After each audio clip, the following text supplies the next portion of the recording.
What's up, guys? It is Chris back with another news video, and today we have some interesting news out of RADO and the announcement of a Captain Cook overpole. The overpole is essentially a world time version of the Captain Cook. This was a watch that was released in the 1960s, and today they are reissuing this watch as a limited edition. I own the original version, that vintage version of the overpole, a very good looking, sort of quirky and weird version of that Captain Cook. It's built upon the Captain Cook case. They are doing a very faithful re-edition of this watch. Let's take a look at some of the details together.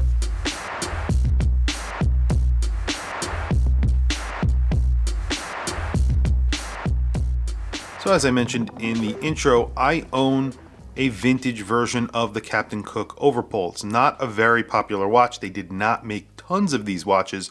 There's a few different reasons for that. I have a gold version. They made them in stainless steel and gold. They're reissuing the stainless steel version. According to RADO, the RADO overpole was a deep cut vintage world timer that shared a case and angled bezel with the Captain Cook, a classic diver from the RADO archive that has since been reissued to great acclaim in a number of materials, including bronze.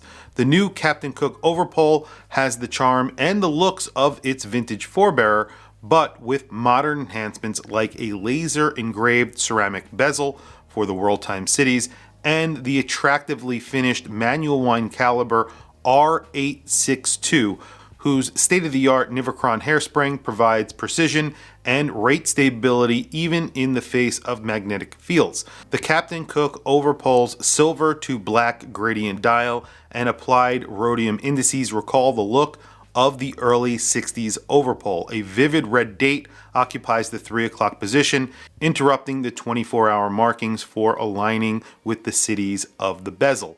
Knowing the time around the world at a glance is simple, quick, and easy. Say it's 10 a.m. where you are in Geneva, but you would like to know the time in New York. Rotate the bezel so that the Geneva aligns with the small 10 in the 24-hour scale at the 5 o'clock. Because the number 4 is aligned with New York, you will know it is 4 a.m. in the city that never sleeps. So this is going to be the reference R32116158. You're getting a world time bezel on here. As I mentioned, it's going to be made out of ceramic. The case on this is very true to the original watch. The original watch was 37 millimeters. I actually own it, as I mentioned, in a gold case. This is 37 millimeters by 43.1 millimeters by 10.3 millimeters. Very, very faithful to that original. You're getting a sapphire box crystal that had an acrylic crystal on it, the original. So this is getting a sapphire crystal to mimic that box acrylic crystal. Very good. Polished stainless steel screwed down case back and a sapphire crystal case back as well. So you can see that hand wound movement, which is the R862. You get 80 hours of power reserve with this, 100 meters of water resistance, and they also give you, I believe, a stainless steel bracelet with this, and you're getting a vintage brown leather strap with a quick change system. 19 millimeter lug width, don't know why they're doing that. $2,400, and it is limited to 1,962 pieces. I'm always somewhat surprised when I see the price on a RADO because I expect them to be a little bit more. However, this isn't, and this is actually not a bad price. $2,400, not bad. They've done a very good job recreating this watch. The dial has that fume pattern. The original had the same. They also put the indices on here in a faceted sort of manner. That is exactly the same as the original. The bezel looks very similar to the original. The original was just printed on. This is obviously in ceramic, and it has a ceramic insert. And also the date true to the original, that red date, very true to the original. Mine has a red date.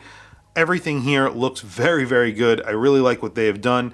And they've kept it thin using a hand wound movement. So 10.3 millimeters, very, very thin, including that box sapphire crystal, I would imagine. That is very good. All in all, I really love the look of this watch. I only paid $250 for my vintage version because it is so unpopular. Not sure if this will be more popular. This is being released through Hodinkee initially, and then it will be available wider as we go along. I'm not sure if this will sell out 1,962 pieces. I think that's the year it actually came out, 1962. And I think that's the reason why they're limiting it to that number. I'm not sure if these will sell out, as I mentioned. I'm not sure how popular these will be. The original was not popular, so I can't see why this would be that much more popular. If you look at my State of the Collection video, I did a State of the Collection video for my vintage watches, 2021. You will see that watch in there. I eventually will do a video about it. Right now it's not running, so I'm getting it serviced. Anyway, tell me what you guys think down in the comments below. I want to hear from you guys. Please also don't forget to like and subscribe. Hit that bell icon. It is super helpful for the channel and I very much appreciate it. Please follow me on Instagram. My Instagram is WatchChrisBlog. I also have some links in the description. Those links are to Amazon. If you click those links and buy anything, it helps support the channel. It doesn't cost you anything extra. However, I very much appreciate it. Anyway, thank you for logging on. I'll catch you guys in the next video.